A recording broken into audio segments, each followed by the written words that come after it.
Hola, soy la doctora Elba Rivera Gómez, subdirectora de la DIGE de la Benemérita Universidad Autónoma de Puebla. Bienvenidas, bienvenidos, bienvenides. En este programa platicaremos acerca de las mujeres haciendo historia. En la UAP trabajamos por una universidad libre de violencia y discriminación. Iniciamos debates desde la academia.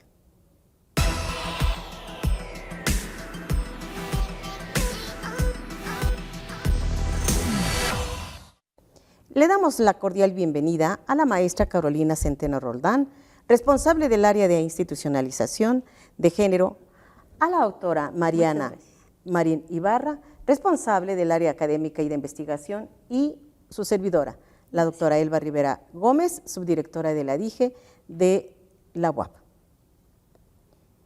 El día de ayer, 12 de septiembre, conmemoramos el Día de la Historiadora y el Historiador, y en este marco es importante mencionar que desde 1919 que se funda la Academia Mexicana de Historia, es a partir de entonces que se han formado mujeres y hombres profesionales de nuestra disciplina.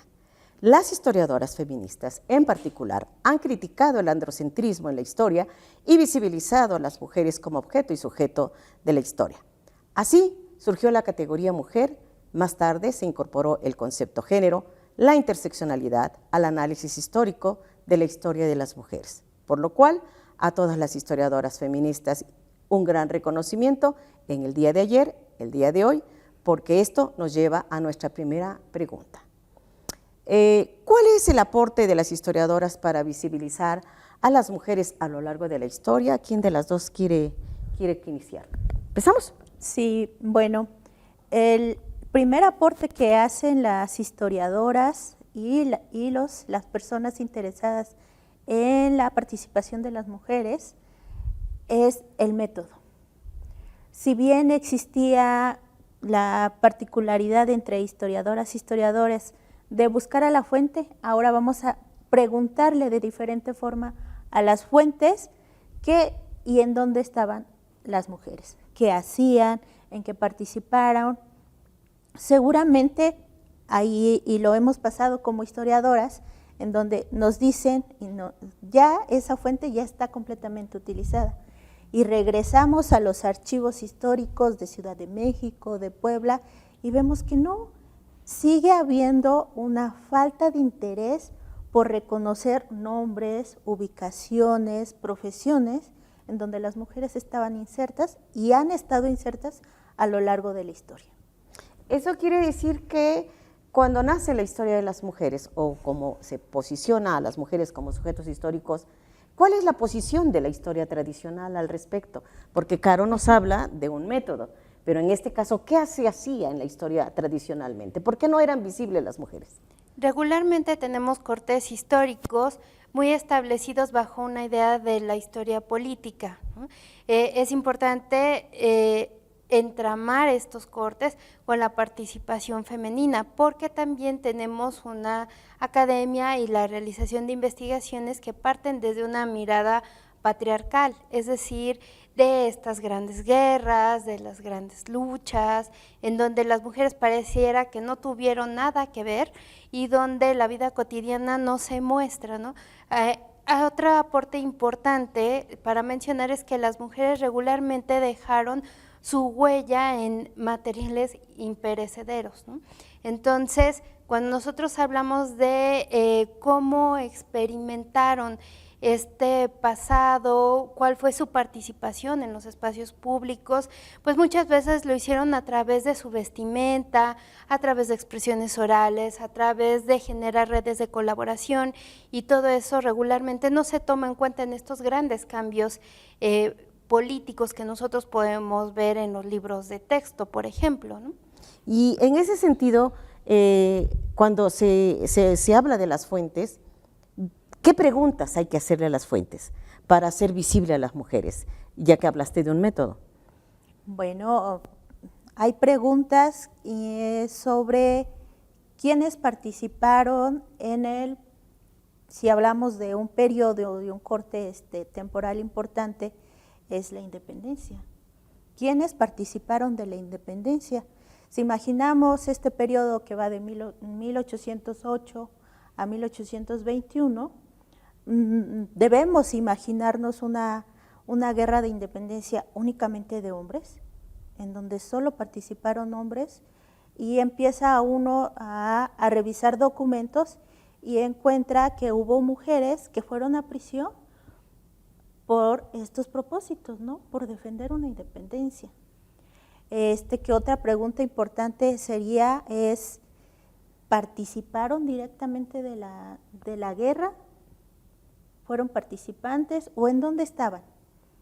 Encontramos y en algunas ocasiones las revisiones nos dicen es que Josefa Ortiz de Domínguez, ¿no? Tenemos ya como las bases de quiénes, pero aparte de ellas, hablamos de un periodo amplio en donde seguramente, además de las que conocemos, las próceres que conocemos, hay otras más representadas a través de libros, diarios.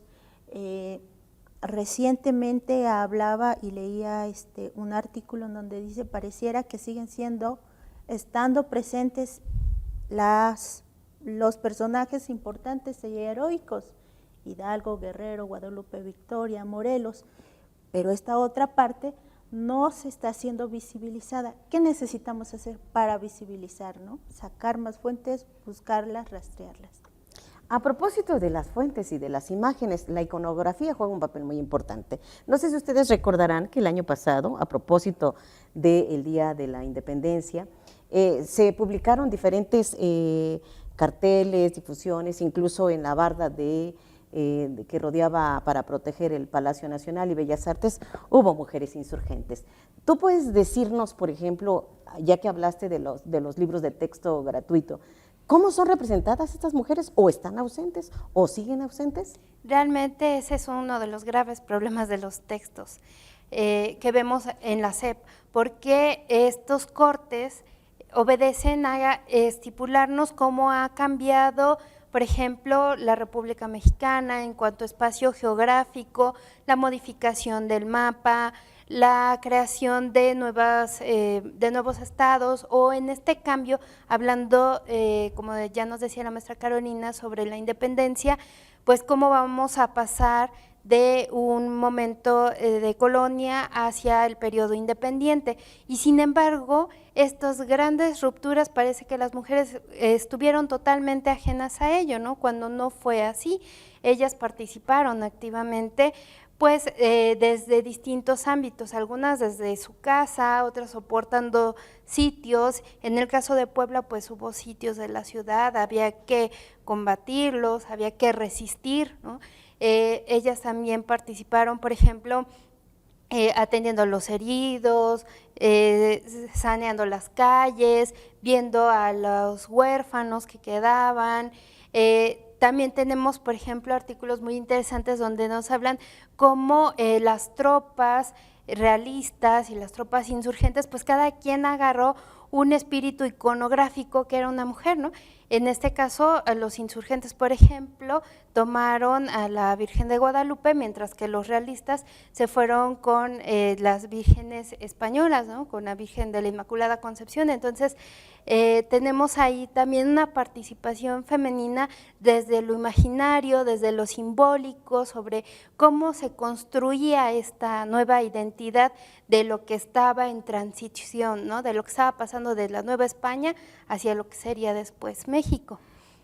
A propósito de esto último, si bien la iconografía, las fuentes juegan un papel muy importante en la representación de la participación y presencia de las mujeres en los movimientos armados, como en este caso se trata del movimiento de independencia, en el caso concreto de nuestra ciudad y de nuestra región, las mujeres, por lo menos hasta donde tengo conocimiento, hubo un grupo muy importante de mujeres serranas que, como decía Mariana, juegan un papel importante desde lo cotidiano, desde lo privado, que se organizaron y incluso se adhirieron a una de las fuerzas por la independencia. Y en este sentido, ¿cómo trabajar en un trabajo de divulgación? Pienso en nuestro alumnado y profesorado de media superior, que incluso en los programas y planes de estudios no se ven estos temas, ¿no? Porque no están en la currícula formal, ¿cómo podríamos hacer una propuesta? Así como un ABC, si yo soy docente de la materia de Historia de México, y a propósito que vamos a trabajar el tema de la independencia, ¿qué recomendaciones les darías al personal docente? Y también para que lo vayamos pensando. Bueno, primero es recurrir a aquellos autores y autoras que han trabajado la participación de las mujeres en la independencia, la guerra de la independencia. Tenemos a Por ejemplo, Rocío Córdoba, que realizó un trabajo bastante importante de rescate y que nos habla precisamente de estos marcos en donde hay mujeres profesionistas, hay mujeres que tienen un poder económico y que pudieron participar con la compra de armas. También hay un grupo de personas y de mujeres especialmente que realmente no tenían dinero, pero sirvieron de mensajeras. Y este ejercicio de pensar en mensajeras, pensemos en un periodo en donde el contexto no permitía tanto la movilidad de las mujeres. Entonces, ser correos les permitió una movilidad, pero porque ya habían, a través de estas tertulias que se hacían, la divulgación, se habían convencido que la guerra de independencia era importante. Entonces, la recreación de las tertulias sería importante, sería un buen ejercicio en donde estudiantes, si están presentes, ven, leen qué se estaba leyendo en ese momento y por qué se convencieron a estas mujeres de participar. Porque no fue fácil, o imaginemos que no fue fácil, decir mi dinero va para hacer independiente a la Nueva España, ¿no? Y eso pues habla de un ejercicio, de una identidad y de una ideología importante, pero hay que revisar, ¿no?, esa parte. A propósito de la revisión de partes, va una para que vayamos complementando y en estos debates de la academia. En la historia tradicional de nuestro México, precisamente independentista, se habla de dos posiciones, las mujeres conservadoras y las mujeres liberales. Pero hay grupos de los que no se ha hablado y no se ha hecho visible la historia. Y en este caso hablamos de las mujeres indígenas, de las mujeres afrodescendientes. A propósito, yo reconozco que hay trabajos muy importantes para la historia de nuestro país sobre la independencia. Pero este no sería otro elemento que le faltaría a la historia de nuestro país, a la historia regional, por ejemplo. No quedarnos solo entre las conservadoras, las liberales, sino también hay otros matices, otras formas de ver que la historia no es lineal, sino la historia tiene diferentes momentos de álgidos, de impas, durante todo este proceso de la independencia, donde las mujeres juegan un papel muy importante, no solo en la vida pública, no solo las esposas sino también como las mujeres que están ahí abrevando en la vida cotidiana, que en las familias y en los hogares no falten los alimentos, en el campo, por ejemplo, en los cultivos junto con sus parejas, con sus familias, niñas y niños. Estos actores, ¿cómo aparecen en el movimiento de la independencia? Pues tendríamos que hacer una revisión mucho más profunda para mencionar cuántos tipos de mujeres existían, ¿no? Porque parecía que cuando hablamos de la mujer es un sujeto único, entonces es necesario que rescatemos de la historia precisamente la participación que va a ir de acuerdo a su estatus socioeconómico, a que si viven en la ciudad o que viven en el campo, cómo se formaron, porque muchas veces estas mujeres, tenemos por ejemplo a Leona Vicario o a Josefa Ortiz de Domínguez, que sabemos que son mujeres letradas, pero la mayoría de las mujeres no eran letradas, ¿no? Entonces, ¿cómo era que las otras mujeres empiezan a tener estas filiaciones? Porque también una de las cuestiones que debemos desmitificar es que ellas participan siguiendo a su amado, ¿no? Que pareciera que ellas no tenían una identidad política o una afiliación, sino que simplemente iban con lo que se les decía, ¿no? Y no hay nada más alejado de la realidad que esto, ¿no? Entonces, tenemos que evidenciar precisamente las formas sutiles en que estas mujeres lo realizaban. Precisamente ahorita que es época, por ejemplo, de los chiles en nogada, pues hablar, ¿no? De cómo las religiosas, una forma de demostrar su filiación al movimiento independentista cuando va pasando Iturbide por la ciudad, pues una forma de reconocimiento, ¿cómo se hace? Pues a través de la comida, ¿no? ¿Por qué? Porque las mujeres están en la cocina, pero es a través de la cocina que se establece esta forma en que ellas piensan políticamente y la forma en que muestran su filiación. Para ir cerrando nuestros debates, en esta nueva historiografía y en esta historia de las mujeres y del periodo de la independencia, ¿cuáles son los retos? Ya nos hablaron de los posibles escenarios para trabajar didácticamente estas temáticas en el aula, pero ¿cuáles son los retos? ¿Qué nos falta? ¿Qué tendríamos que hacer para que el trabajo que ya han hecho las pioneras de la historia de las mujeres en este periodo tenga una continuidad? ¿Qué retos tendríamos con la formación de profesionales de la historia, por ejemplo, desde la preparatoria, en las carreras, en los posgrados? ¿Qué retos tenemos? Bueno, yo me concentraría en dos retos. El primero sería un reto historiográfico, que tiene que ver con precisamente el recabar a todas estas autores que han trabajado sobre las mujeres en el periodo de independencia.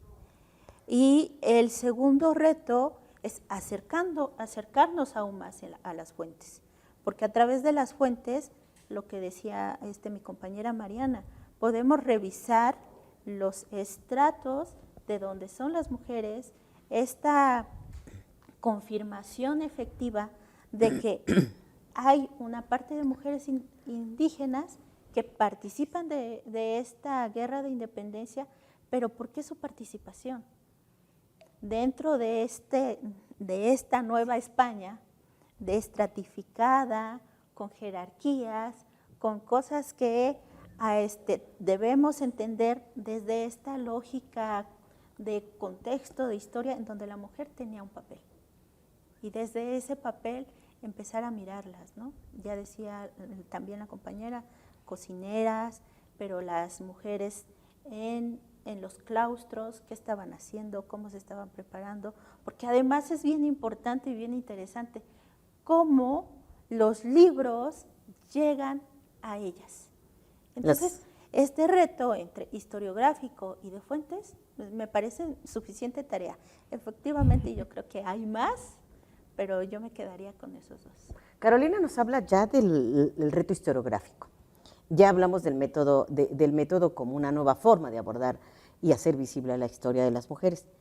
Y en aspectos teóricos, ¿qué retos o qué le queda a la historia de las mujeres como un campo de conocimiento para trabajar y otros temas que nos traerán más adelante en estos debates por la academia?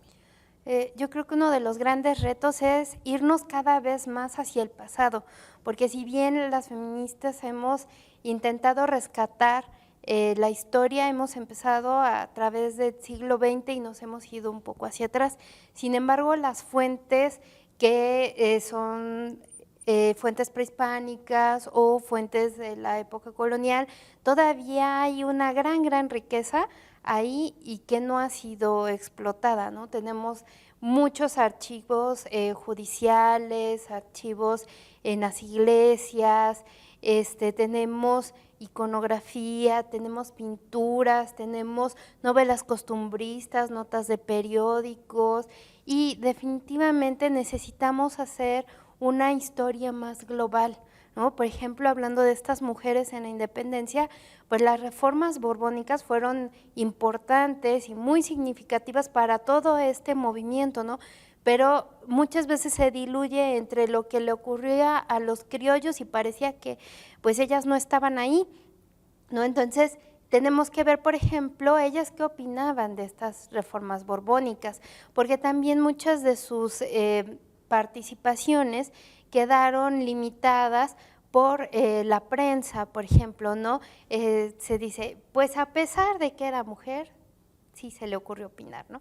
Entonces necesitamos atender a estas fuentes y a irnos hacia una mirada más global, porque tenemos un momento en el que las barreras geográficas no son las mismas que las que tenemos actualmente, ¿no? Entonces necesitamos empezar también a rediseñar esas redes de colaboración que se fueron gestando y donde las mujeres se vieron inmersas, tal vez no desde la academia, no desde las escuelas, sino la importancia que tuvieron en las tertulias, ¿no? Su participación en las tertulias, como nos decía Carolina, o su participación en algún debate dentro de sus mismas familias, dentro de amigos, conocidos, porque aquí el pensamiento de boca en boca pues era el que más llegaba a la población, ¿no? Sí, y con esto creo que podemos ir cerrando sobre las mujeres, el aporte que han hecho las mujeres historiadoras a la visibilización de las mujeres en la historia, porque aquí es un juego de palabras, mujeres haciendo historia, mujeres historiando y visibilizando a las otras mujeres. Me parece que es muy importante entonces que recopilemos, como ustedes bien han abrevado a lo largo de estos debates historiográficos, debates temáticos, donde podríamos ver, para cerrar, cuáles podrían ser las propuestas de investigación ahora, o hacia dónde dirigir el campo historiográfico, el campo, la metodología o los temas. Ya nos hablaron aquí de los sujetos subalternos, como dirían algunos. Está pendiente, por ejemplo, dentro de la historiografía latinoamericana, los estudios decoloniales, algunos hablan descoloniales, ¿no? De romper con esa visión eurocentrista de la historia, ¿no? De estos campos, estos campos epistémicos o estos campos en donde ha predominado una visión donde el hombre es el centro del devenir histórico y no hay otros sujetos históricos, como en este caso las mujeres, la niñez, la juventud, la población indígena. Y ojo, ¿sí?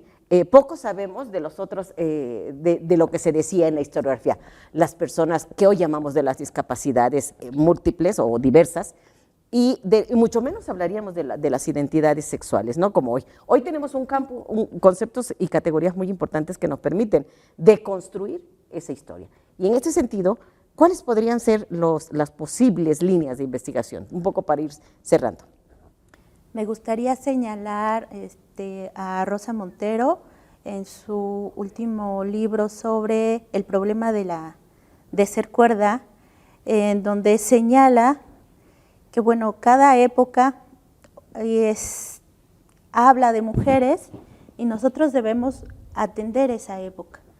Es una forma de retribuir la participación de las mujeres en esa historia, pero pensando desde ese contexto. Okay. Porque pensamos en mujeres conspiradoras, las primeras conspiradoras, pensemos en mujeres, en esposas precisamente, porque no podemos desligarlas de un orden familiar, personal, de sus propias experiencias, pero permitirnos pensar más allá.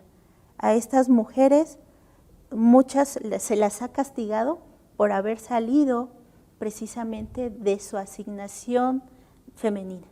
Entonces, dejar de cuestionarlas y permitirnos leerlas desde sus experiencias y desde su pensamiento y también de sus creencias ideológicas, porque la participación, pensémoslo ahora en una ideología y en seguir a un grupo, representa un reto y representa una experiencia diferente, ¿no? Ese sería como una nueva idea, una nueva forma de trabajar y una nueva forma de acercarse a las fuentes. Gracias. Brevemente, ¿nos puedes decir cuáles serían esas posibles vetas de investigación? Yo creo que sería importante rescatar la forma en la que se van construyendo las redes, porque finalmente estas mujeres no van a participar ellas solas y se van a lanzar solas al movimiento, ¿no? Sino que se genera a través de grupos, a través de complicidades. Ellas van a llevar el correo, van a crear signos, símbolos, para pasar desapercibidas. Entonces, para todo eso se necesita generar redes de colaboración. Entonces, estas redes no siempre o no únicamente se van a establecer dentro de un territorio, sino que van a trascender muchas veces esas fronteras, porque el pensamiento que van a tener y que las va a influenciar, pues viene también de fuera. Muy bien, muchas gracias, doctora Mariana, muchas gracias. Yo quisiera cerrar, bueno, antes de que despidamos el programa, señalarles a otras autoras como Fernanda Núñez, Gabriela Orozco, Celia del Palacio. O sea, no solo una, sino hay varias, y también aquí menciono a las que están de manera nacional reconocidas, pero seguramente dentro de las academias de historia hay otras investigadoras a las que nos podemos acercar y que seguramente están haciendo historias regionales con esta mirada sobre las mujeres. Gracias por la recomendación, que queda muy bien para el cierre.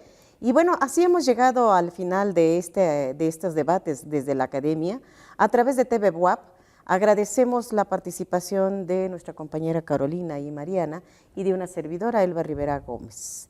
Les invitamos a conocer las diversas actividades dirigidas a la transversalización de las políticas de igualdad, prevención y atención de la discriminación y violencia de género en nuestra universidad.